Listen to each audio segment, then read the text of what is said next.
एक रात चोर सरदार के घर घुस गया और बोला, ओए सोना कहाँ है। सरदार गुस्से से, ओए उल्लू के पट्टे, पूरा घर खाली है, कहीं भी सो जा।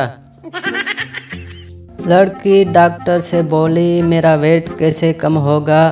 डॉक्टर ने बोला, अपने सर को दाएं बाएं हिलाना है आपने। लड़की, किस टाइम। डॉक्टर, जब कोई खाने का पूछे। अजीम तरीन बेइज्जती होती है जब आप किसी को हाथ उठाकर सलाम करें, वो किसी और की तरफ देख रहा हो। उसे पहली बार मैंने दोस्त की शादी में देखा। वो मेरे सामने से काफ़ी बार गुजरी थी।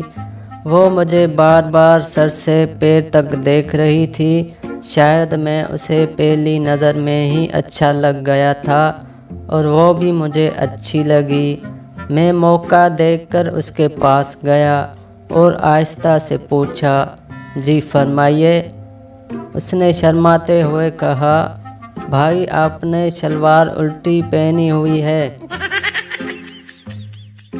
वीडियो अच्छी लगे तो हमारा चैनल सब्सक्राइब करें और बेल आइकन पे क्लिक करें ताकि हर नई वीडियो आप तक पहुंचे। शुक्रिया।